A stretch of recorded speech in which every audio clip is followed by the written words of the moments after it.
کوئی کسی کے دروازے پہ ضرورت لے کے آیا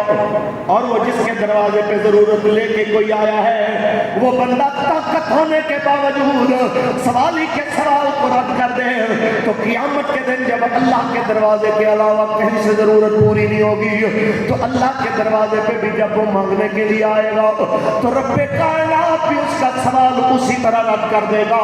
جس طرح اس نے اس کی مخلوق کے سوال کو رد کیا ہوگا۔ پھر فرمانے لگے بات یہ ہے یہ کتا ہمارے علاقے میں نیا آیا ہے اور میرے دروازے کے آگے بیٹھ گیا، زبان نکال کے بھوک کر پیاس سے مجھے اچھا نہیں لگا میرے رب کی مخلوق میرے دروازے پہ آئے اور بھوکی پیاسی چلی جائے اور میں بدلے میں قیامت کے دن اپنے مالک کے آگے شرمندہ ہو جاؤں، میں بروز حشر اپنے مالک کے آگے رسوا ہو جاؤں۔ اس لیے میں نے اس کو کھانا کھلایا، پانی پلایا، پھر اس کو روانہ کیا۔ وہ محدث جو حدیث سننے آئے تھے اٹھ کے کھڑے ہوئے کہنے لگے اللہ آپ کو جزا دے، میری باقی زندگی کے لیے یہ ایک حدیث ہی کافی۔ آپ مجھے ایمانداری سے بتائیں آج آپ کے اشاروں کا مجھے پتہ نہیں یہاں پہ اشاروں پہ کیا ہوتا ہے، لیکن میں لاہور کے اشاروں کا آپ کو بتا رہا ہوں کہ ہر اشارے پہ درجنوں بچے، درجنوں بوڑھے، درجنوں بیٹیاں لوگوں کی گاڑیوں کو کپڑا مارتے ہیں، بھیک مانگنے والے ہیں اور اس میں ضرورت مند بھی ہیں، اس میں پروفیشنل بھی ہیں، سارے ہیں۔ لیکن مجھے اچھی طرح یاد ہے کہ بلا بابا جی رحمۃ اللہ تعالیٰ علیہ آپ تشریف لا رہے تھے، ایسے ہی کسی نے آ کے نا وہ سبز چولا پہنا ہوا تھا اور آ کے اس نے سوال کیا جی اللہ کے نام ہوتے کچھ دے دو، تو حضرت نے جیب سے 500 روپیہ نکالا تو وہ دے دیا۔ تو وہ ساتھ بیٹھے کسی نے کہا حضرت جی یہ مستحق نہیں ہے، تو آپ نے ایسے ہی اس کو 500 دے دیا تو آپ بادشاہ بننے ہیں، بندہ مستحق دیکھ لیتا ہے۔ حضرت نے بہت بڑی بات کی، فرمایا جس گاڑی پہ آپ اور میں بیٹھے ہیں ہم اس کے مستحق ہیں۔ یہ بھی تو اس کا فضل ہے نا کہ اس نے اپنے کرم سے ہمیں یہاں بٹھایا ہے۔ ہم سے بہتر لوگ پیدل چل رہے ہیں، کپڑے نہیں ہیں پہننے کے، پاؤں میں پہننے کی جوتی نہیں ہے۔ اگر رب نے ہم پہ اپنا فضل کیا ہے نا تو ہمیں بھی بس اس معاملے میں یہ تحقیقیں نہیں کرنی چاہیے کہ کون مستحق ہے اور کون نہیں ہے، یہ رب جانے اور اس کی مخلوق جانے۔ آپ کو اللہ نے توفیق دی ہے نا، جتنی استطاعت اللہ نے آپ کو دی ہے آپ اس کی مخلوق کی خدمت کریں، اللہ تعالیٰ خود آپ کو نواز دے۔ اونچی بول رہے ہیں۔ میں یہ بات اس لیے آپ سے کر رہا ہوں کہ بحیثیت مسلمان جو ہمارا کردار ہونا چاہیے وہ ہے نہیں، اور وہ تیزی سے ختم ہوتا جا رہا ہے، جبکہ مومن کا معنی ہی یہی ہے کہ امن والا اور جو اس کے پاس آئے وہ بھی امن میں آ جائے، پریشان آیا ہے تو اس کو امن دے دے، سب سے بڑی بات۔ اور مومن کچھ نہ کہہ سکے تو میرے آقا نے فرمایا میٹھی بات کہنا بھی صدقہ ہے۔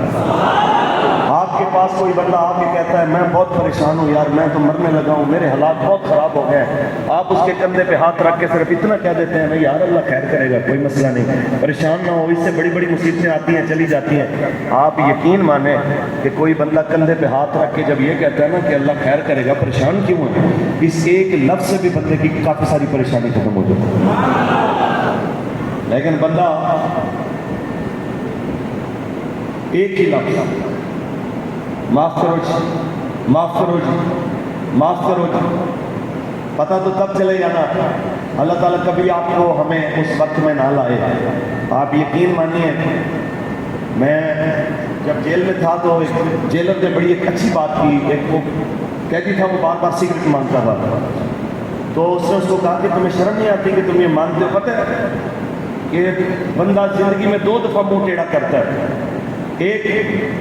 وہ پنجابی میں اس نے بولا، اس نے کہا جی ایک منگن ویلے ایک مرن ویلے، کہ ایک مانگتے ہوئے اور ایک مرتے ہوئے 2 دفعہ منہ ٹیڑھا کرتا ہے، تو تمہیں مانگتے ہوئے شرم نہیں آتی؟ دوسرے لفظوں میں میں یہ کہوں کہ جو بلا وجہ مانگتا ہے تو وہ سمجھ لے کہ وہ اپنے آپ کو مار لیتا ہے، اور جو اگر مجبوراً مانگتا ہے تو بھی وہ بیچارہ اپنے اندر کا جو اس کی خودداری والا معاملہ ہے وہ بیچارہ سمجھ لے کہ اس کو ذبح کر کے پھر ہی سوال کرتا ہے۔ آپ کی ذمہ داری ہے جب کوئی آپ سے سوال کرے تو آپ اس کے ساتھ وہ حسن سلوک ضرور کریں جو رسول اللہ کا دین جس کا تقاضا کرتا ہے۔ خیر یہ تو ہو گئی باتیں، لیکن یہ ہوگا کیسے؟ یہ ہوگا تب جب پاکستان کے تخت پہ رسول اللہ کا دین آ جائے۔ وہ کیسے آئے گا؟ ہمیں ایک بندہ نصیحت کرنے آ گیا کہ حضرت صاحب تسی کیڑے ووٹاں دے چکر وچ پئے ہو، چپ کر کے بندوق چکو، تسی طالبان دی طرح تے جناب نظام بدلو تے اینج کر دیو تے فلاں کر دیو۔ میں نے کہا یار جو قوم رسول اللہ کے دین کے لیے ایک ووٹ کی پرچی ڈالنے کے لیے گھر سے اٹھ کے پولنگ بوتھ تک نہ جا سکے، اس سے یہ امید رکھنا کہ وہ رسول اللہ کے نام پہ بندوق اٹھا لے گی، تو یہ میرے خیال کے اندر خیال عبث ہے۔ اور میرے خیال میں اللہ کے گھر میں کھڑا ہوں، یہ نوبتانی نہیں ہے۔ پاکستان کے اندر جس دن میرے پاکستانیوں نے یہ سمجھ لیا، حضور کے غلاموں نے یہ سمجھ لیا کہ ہماری بقا اسی رستے میں ہے جو حسنین کے نانا جان ہمیں بتا کے گئے ہیں، اللہ کی قسم ہے آپ کو ہتھیار اٹھانے کی ضرورت نہیں آئے گی۔ خیبر سے کراچی محمد عربی کا دین ویسے نہ ہوگا، پکی بات ہے۔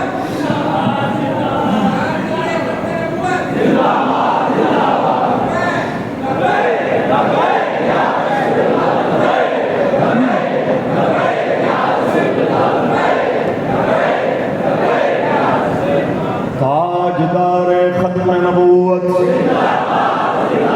ایک ذمہ داری آپ کی ہے، جب آپ کو رسول اللہ کے نام پہ بلایا جائے آپ اسی طرح آئیں جس طرح میرے کریم آقا کے صحابہ بدر کے لیے آئے، احد کے لیے آئے، خندق کے لیے آئے، حنین کے لیے آئے، فتح مکہ کے لیے آئے، سب کچھ لے کے آئے، صدیق اکبر سارا مال لے کے آئے، حضرت عمر آدھا مال لے کے آئے، حضرت عثمان 1000 اونٹوں کی قطار لے کے آئے، اور جناب اعلیٰ سے لمحات میں ایک خاتون بھی آئی ہے جو اپنا بچہ لے کے آئی ہے، اسے لے جائیے نا، جس صحابی کے ہاتھ میں ڈھال نہ ہو میرا بیٹا پکڑا دیجئے گا، یہ میرا دودھ پیتا بچہ،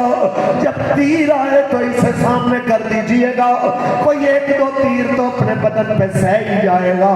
بروز حشر میں یہ کہنے والی بن جاؤں گی یا اللہ جب تیرے نبی کے دین کو ضرورت پڑی تھی میں نے اپنی اولاد بھی رسول اللہ کے نام پہ قربان کر کے یہ ثابت کیا تھا کہ کروں تیرے نام پہ جان فدا،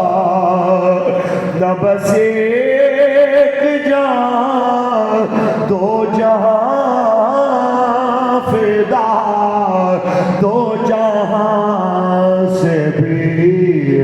نہیں جی بھرا، کرو کیا کرو جہاں نہیں، کرو تیرے نام پہ جان فدا، تاجدار ختم نبوت۔ کوئی ہے سوال کرنے والا؟ آج ایک ووٹ کی پرچی پہ تردد کا شکار ہے قوم، میرے مصطفیٰ کے دین کے لیے، رسول اللہ کی عزت کے لیے صحابہ نے اپنے ٹکڑے کرا لیے۔ حضرت مصعب بن عمیر جیسا فیشنیبل نوجوان اپنے فیشن چھوڑ گیا، صبح شام جوڑے بدلتا تھا، وہ طریقہ چھوڑ گیا، حضرمی مہنگا جوتا پہنتا، ننگے پاؤں چل گیا، جب دنیا میں جہاد کرتے کرتے احد میں اپنی جان دیتا ہے تو اس وقت کفن بھی دینے کے لیے خاندان والے نہیں آتے، کفن بھی رسول اللہ کے چچا جناب امیر حمزہ کی کفن کی 2 چادروں میں سے ایک چادر انہیں دی جاتی ہے۔ حضرت مصعب بن عمیر بھی ہوں گے، قیامت کے دن آپ بھی ہوں گے، میں بھی ہوں گا، بتائیے کیا جواب دیں گے ہم جب دین کو ضرورت پڑی تھی، ہم برادری اعظم میں گھر گئے تھے، ہم صوبائیت میں آ گئے تھے، ہم لسانیت میں کھڑے ہو گئے تھے، ہم قوم پرستی پہ کھڑے ہو گئے تھے، کوئی ہے آپ سے پوچھنے والا کہ حبشے سے چل کے آنے والا بلال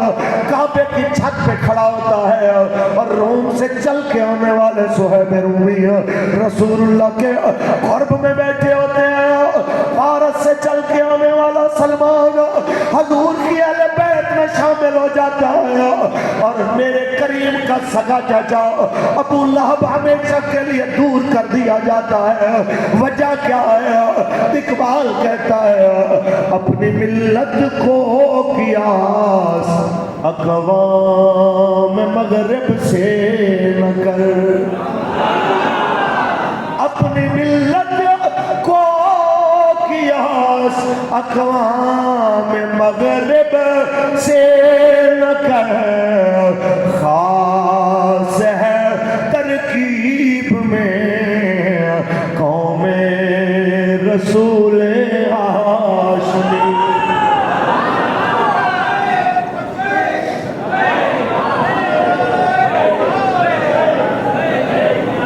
خاص ہے ترکیب میں قوم رسول ہاشمی۔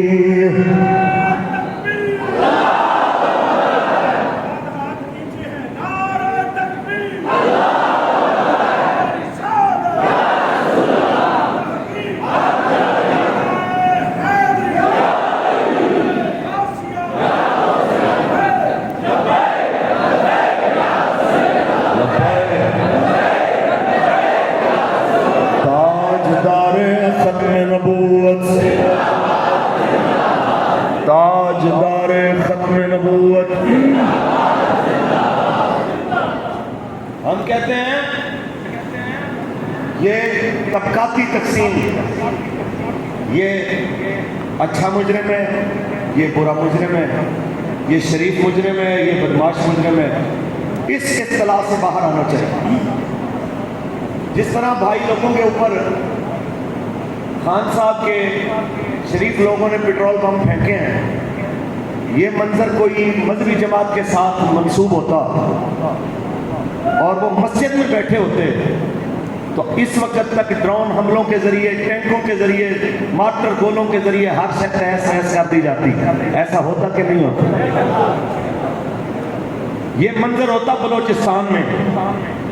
تو پھر جناب آپ کو پتہ چلتا کہ پورا علاقہ جناب اعلیٰ ہو کا عالم ہے، ویران کر دیا جاتا ہے۔ لیکن لاڈلے پھر بھی لاڈلے انہیں کیا پیر مریدہ نے سہتے رہتے پاہمیں جھوٹے ہوں یا سچے، وہ چاہے جتنا مرضی بدماش ہو گیا لیکن کسی دور میں تو پیارا رہا ہے نا۔ تو آج بھی محبتیں اسی طرح بانٹی جا رہی ہیں۔ میں پاکستان کی عدلیہ سے لے کے پاکستان کے مامے چاچے کہلانے والوں کو کہنا چاہتا ہوں، اس ملک کو اگر آپ ٹھیک کرنا چاہتے ہیں، اس ملک کے امیر سے لے کے غریب تک قانون ایک جیسا کر لیں، اللہ کی قسم حالات ایک دن میں ٹھیک ہو جائیں۔ یہ کس دن ٹھیک ہوں گے؟ جب میرے کریم آقا کی بارگاہ میں جس وقت کیس آیا تھا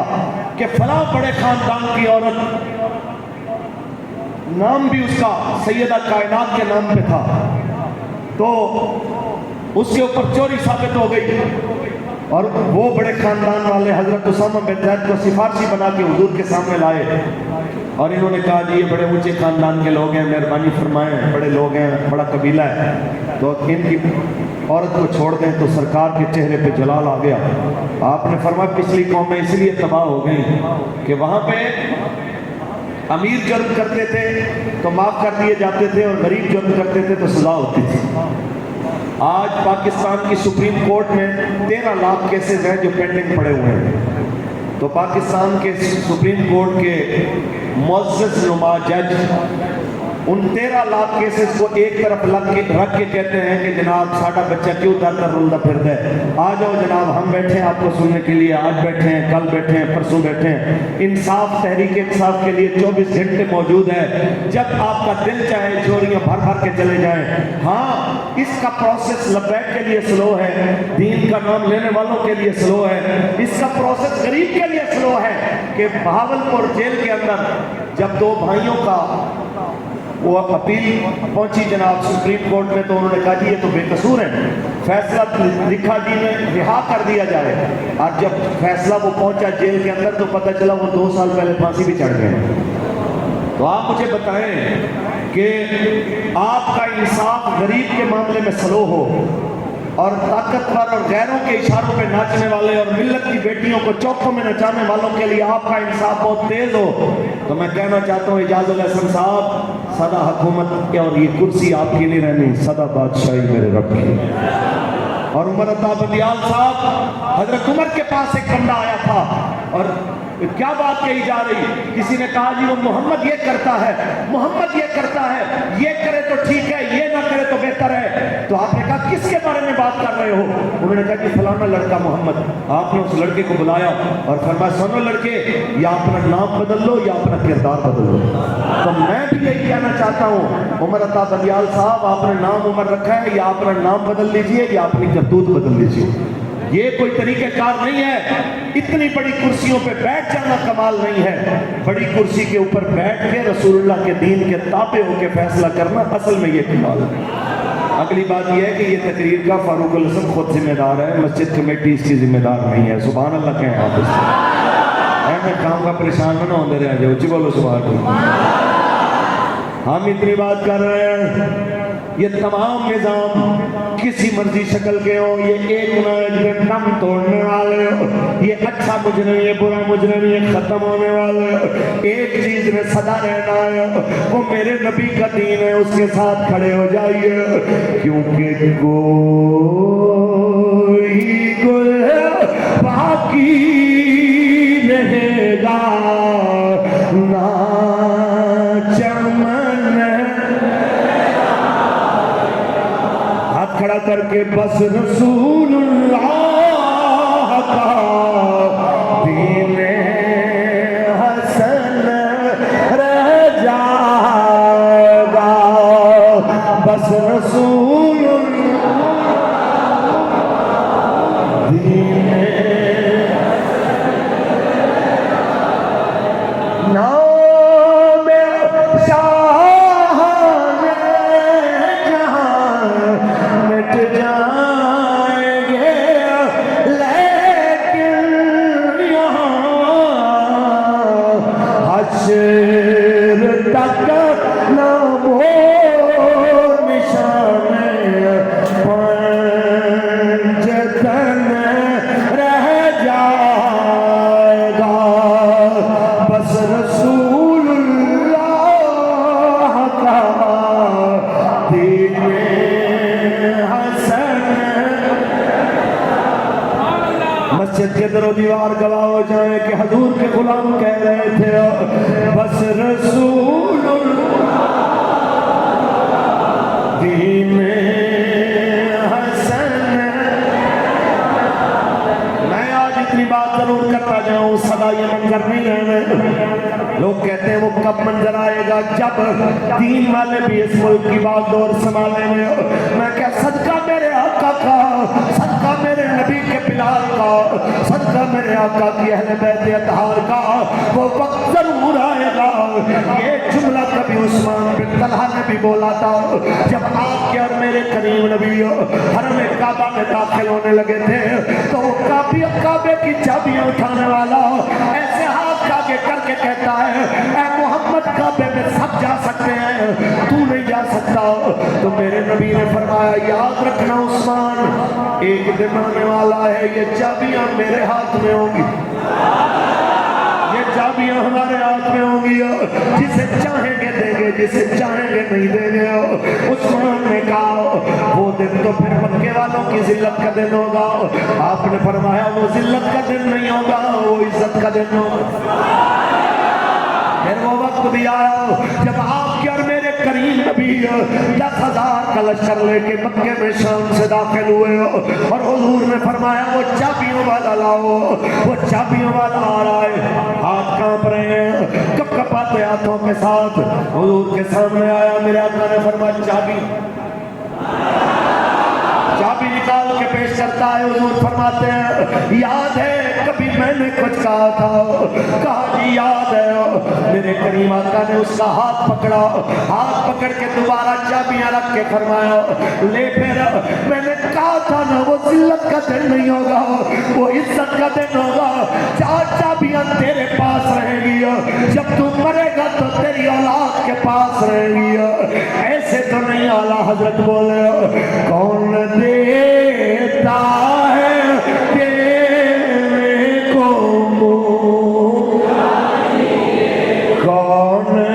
دیتا ہے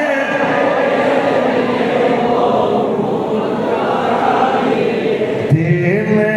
والا ہے